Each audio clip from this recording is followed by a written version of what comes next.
Yeah.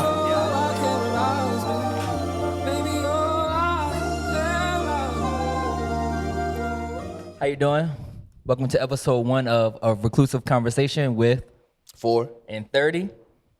Not sure on how this shit's about to go, but we're just gonna go with the flow with each episode.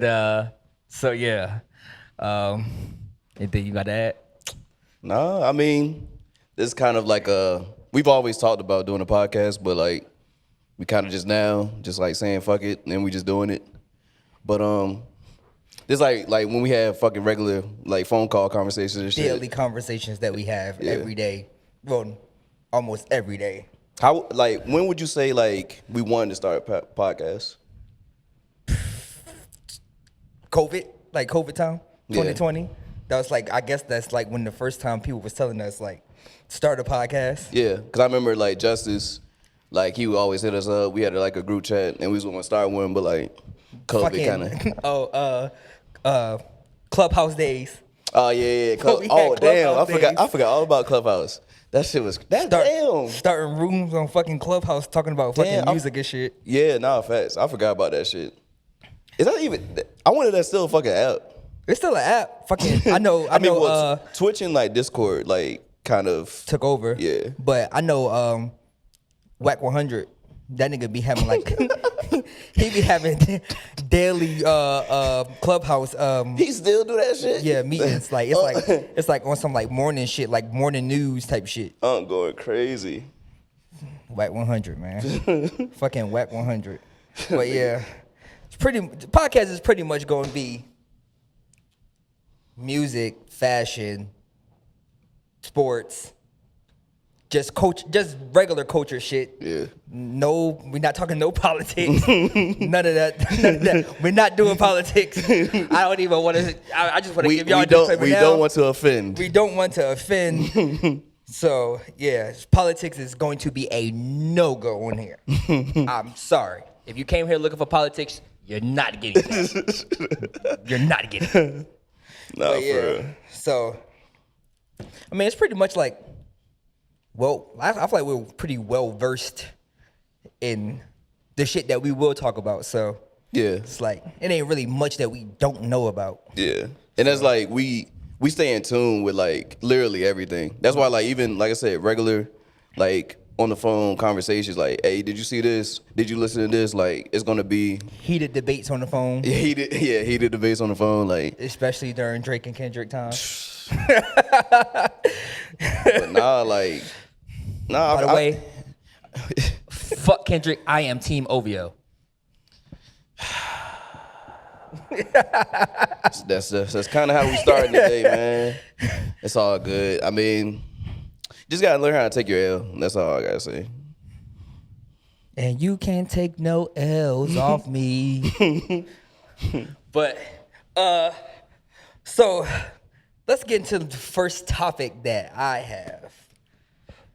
How you feel about Tommy Richman? I ain't nothing.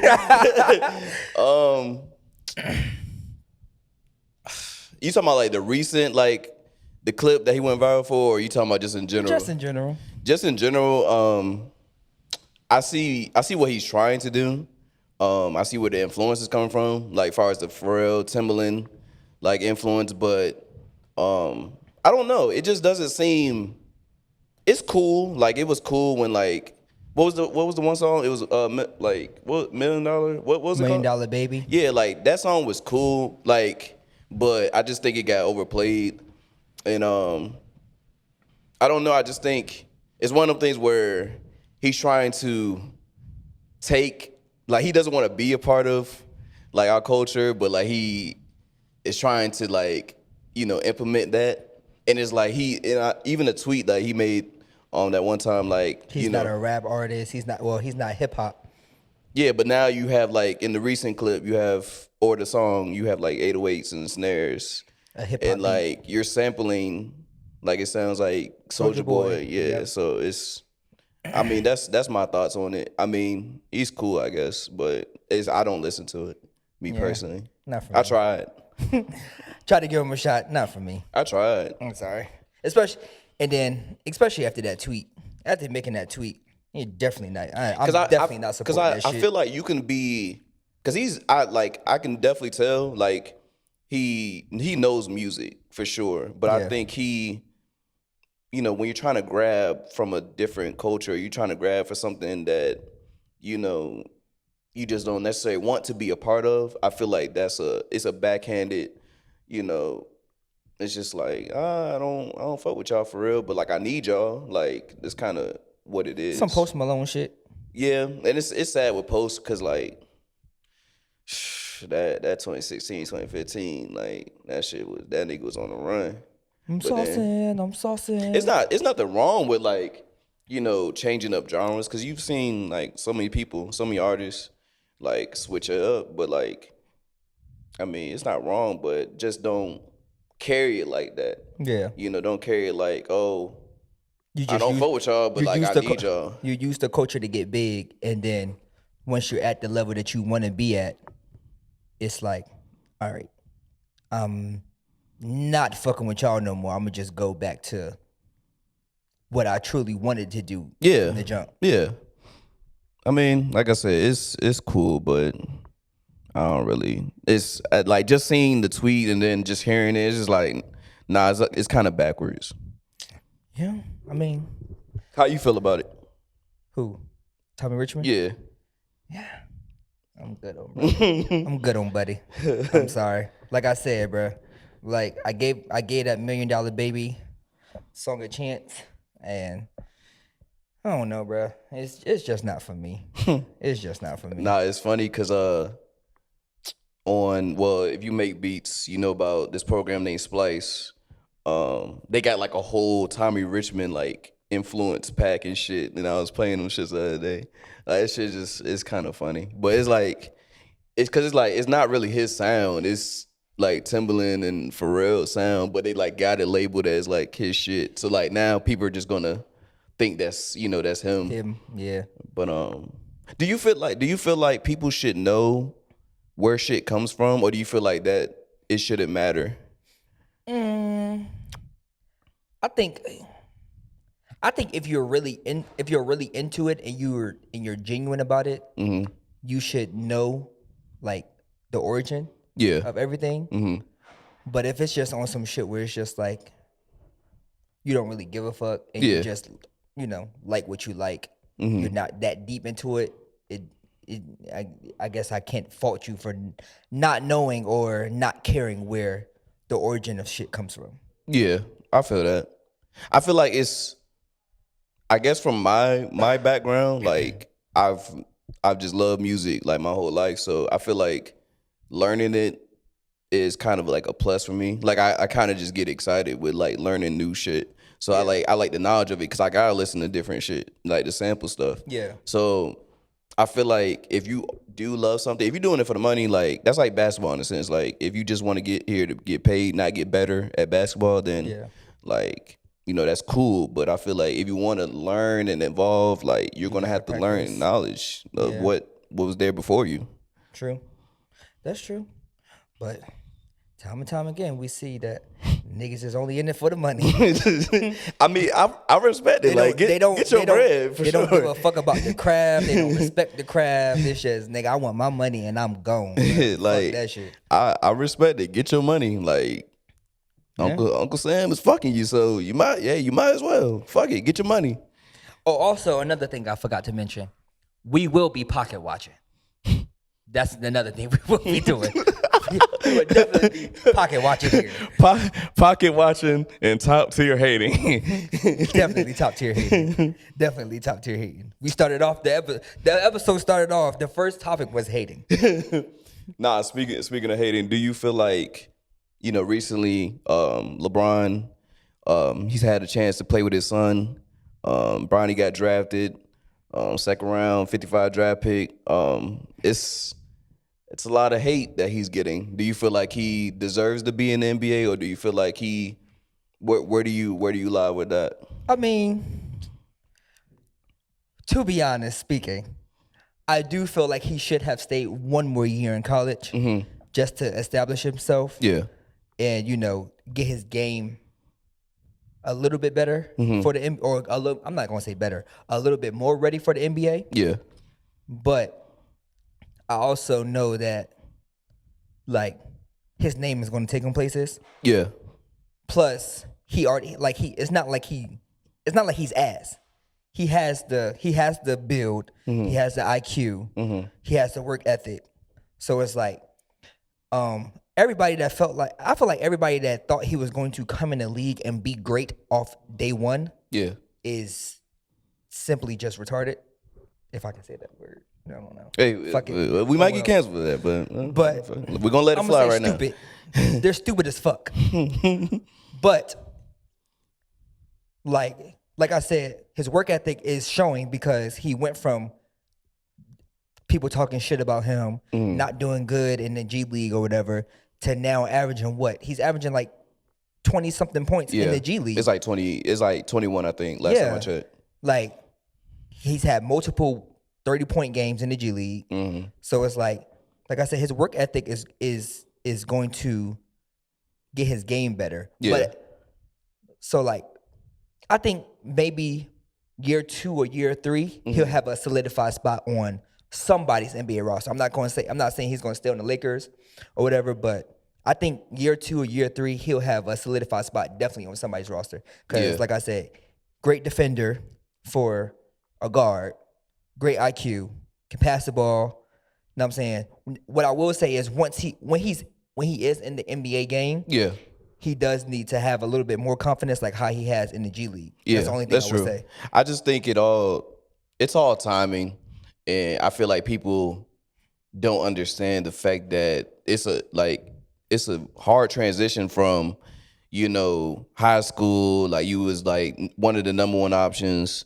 Then you go into USC, then you have the cardiac arrest, scare, and then coming into like where it's a guard dominant, like school. Yeah. And, not really being able to play to your full potential. I just think, and then plus you have to deal with the pressure of your dad being arguably the greatest of all time. No, not arguably. That nigga's the greatest. Yeah, some niggas say otherwise. Argue with your mother. Fuck Michael Jordan. LeBron is number 1. But nah, like I just feel like it's funny how we don't give the same pressure to the number one. I don't even know who the fuck the number 1 draft pick is this year, or the lottery. I don't even know any lottery picks. I know Rob Dillingham. I think and Shepard. What's the Shepard from Houston? I don't even think he's getting no. I don't even think Reed Shepard is in the G League as well.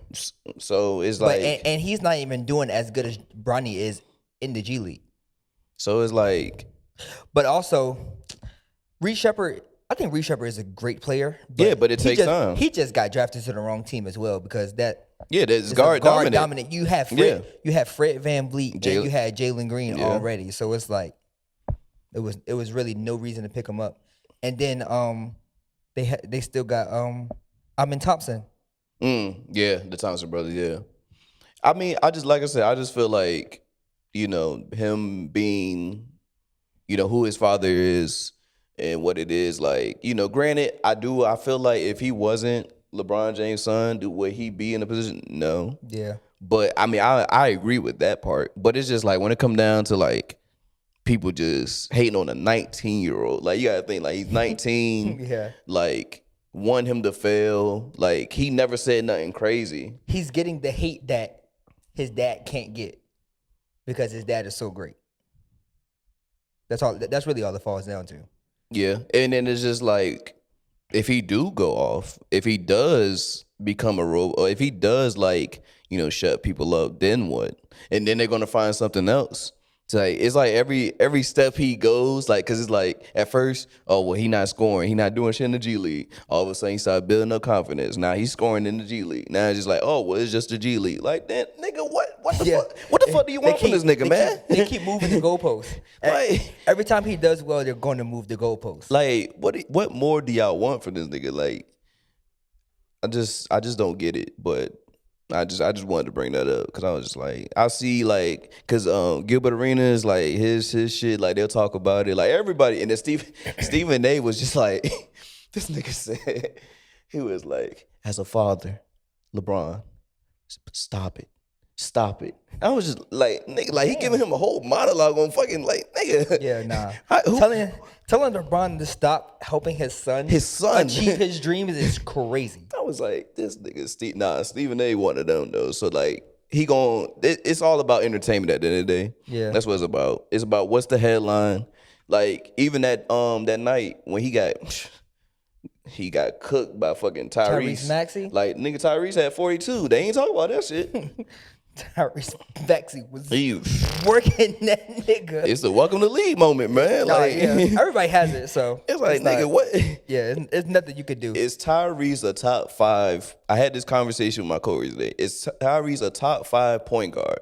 I was arguing that he was In the NBA or right in now. the East. In the NBA right now.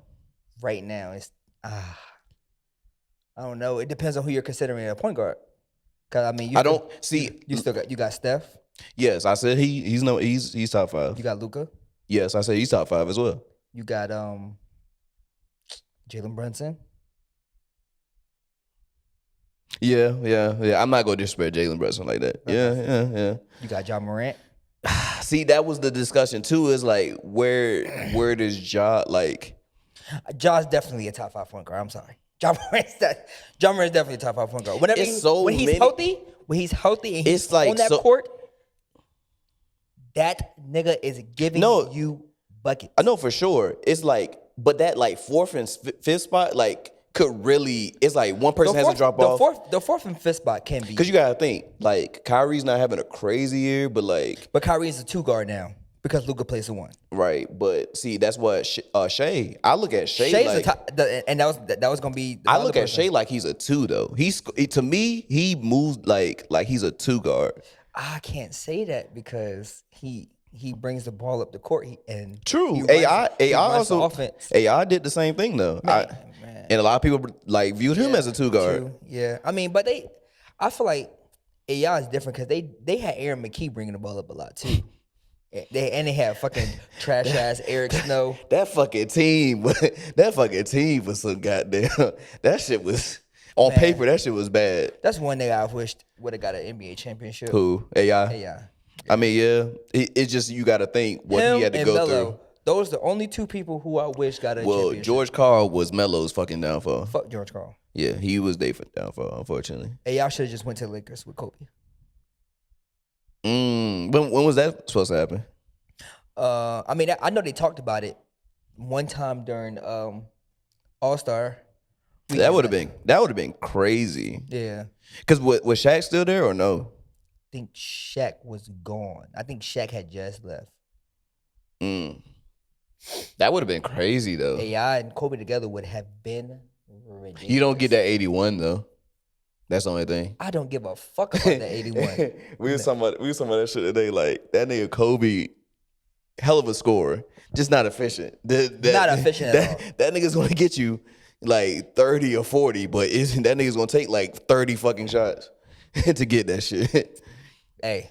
Rest in peace, Kobe, by the way. Right? We ain't talking shit about Kobe, but rest in peace, Kobe. He gonna put that bitch up. Yeah, for sure. They talk about don't swing the rock, Michael Porter Jr. That shit originated with never pass the ball, Kobe. He don't give a fuck. That's why Ron Artest was so excited when he got that one shot when Kobe passed him the ball. Shit. He said, Kobe passed me the ball? I remember that shit. That shit crazy. I ain't gonna lie. Kobe would shoot his ass off. I mean, those years I get it though, cause that nigga had fucking Smush Parker and fucking Kwame Brown. Kwame fucking Brown.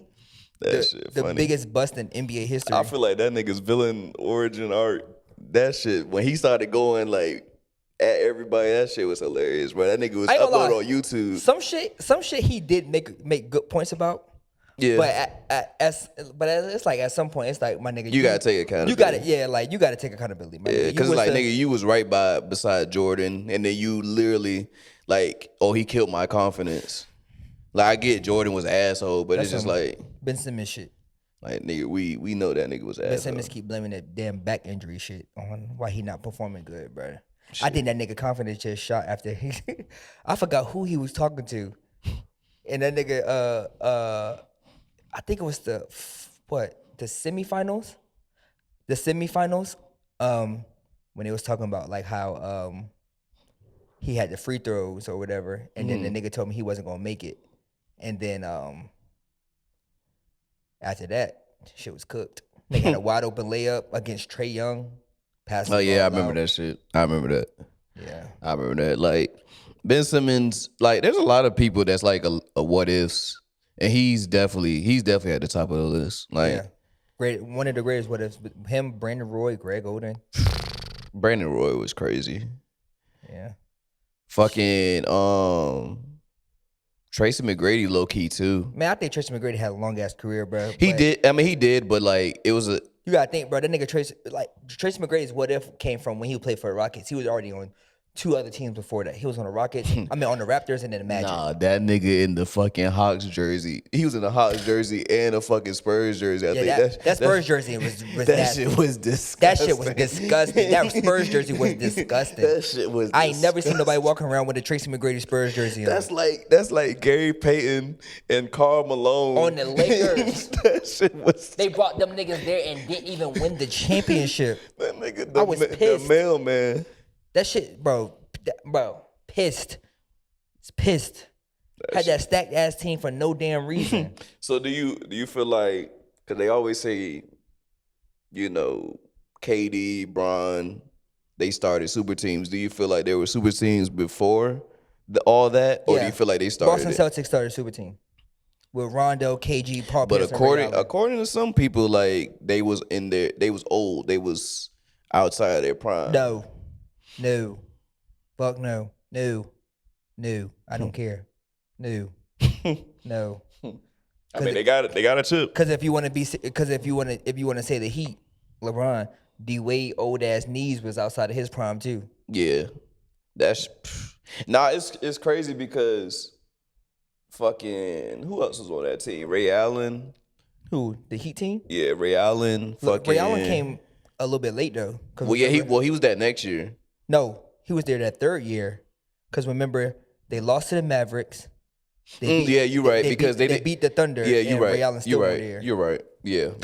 I said lost to the Mavericks. Yeah, lost to the Mavericks. They beat the Thunder. Yeah, you're right. Yeah. Back to music. Mm-hmm. How do you? Oh, did you listen? You listened to the DC project? Yeah, I listened. Yeah, I listened on the way here, and then I've been listening to it this week. Okay, how you feel about the project? I fuck with the project. I feel like it just sounded like a DC project to me. Yeah. Like but it was hard though. I feel like the production sounded way different than Family Matters, the previous project. But I think he snapped. I think the high moments for me was when the samples were throughout the project. But I think it's a hard project. I think DC on samples is an automatic amazing song. Yeah, no, for sure. I didn't know how the Tizo song was gonna. Hard. Yeah, that shit's hard. That shit's so hard. I didn't know how that shit was gonna pan out though. And that shit is hard. And Tizo was on some chill shit. Yeah, nah, facts. And then who else is on there? I know Draft Yachty's on there. On FTN. Rio. That Rio song. That nigga Rio was talking shit. Nah, facts. He was going crazy. I feel like the last song is hard. It's the letter to Bama. Letter to Bama. Oh, I Know You Love Me is I Know You Love Me is probably my favorite song. That song is hard. What's the other song? It's another one on there that's hard too. But yeah, that shit, he snapped. I feel like it's definitely progress. You know, like I said, the previous project, Family Matters. And you could definitely hear the difference in production. Like whoever produced that shit is crazy. They snap. Definitely snap. I'm fucking trying that to find nigga that. said we gotta pull up the lyric, man. I'm trying to find that shit. God damn. That nigga said a lot, man. Definitely said a lot. I cannot find that shit though. Damn. What's a feature that you would want DC to collab with? Cause like I said, the Tizo shit caught me off guard. Who would you want him to collab with?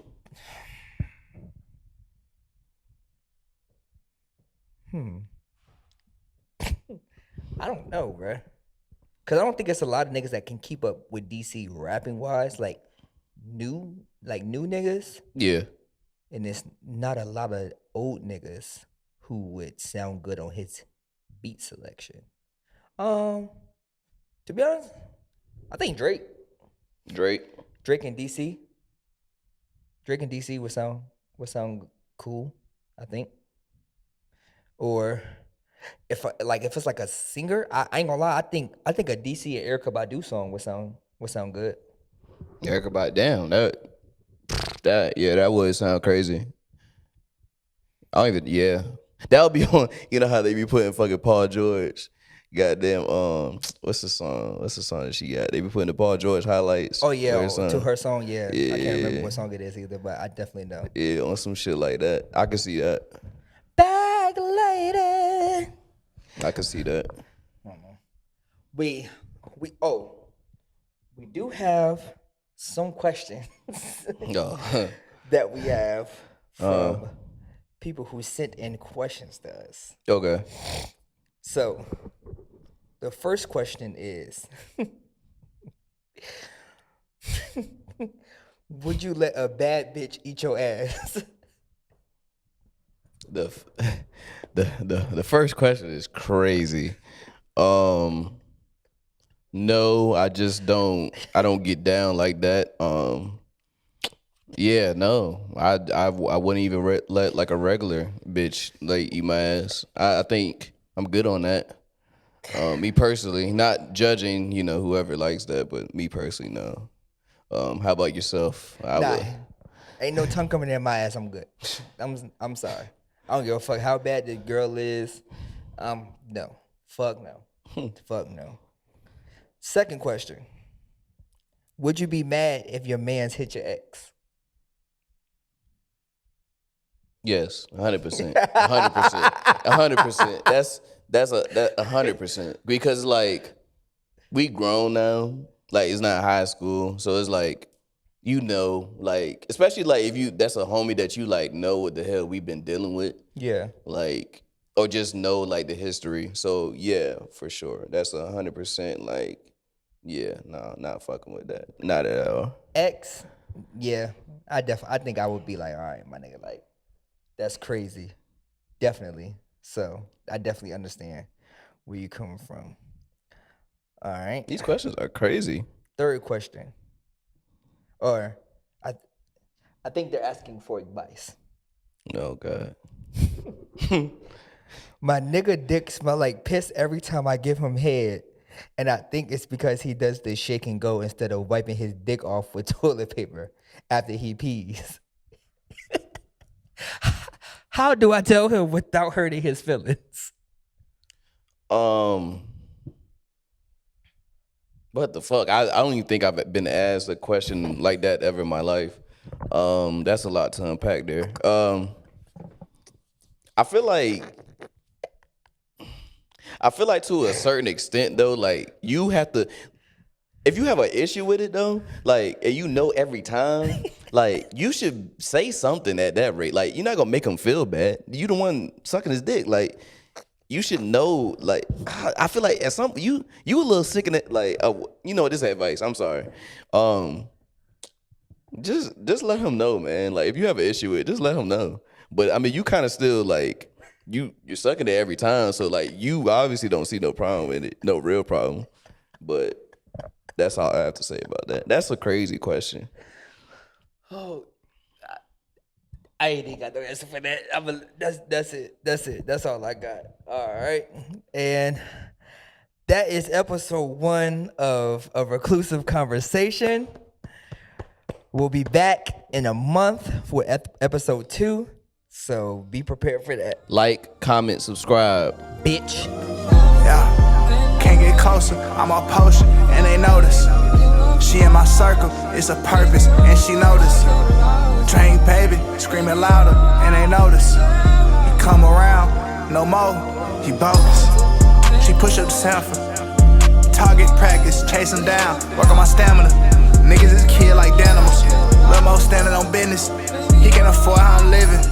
He can get close to the 2T. Mama that night with my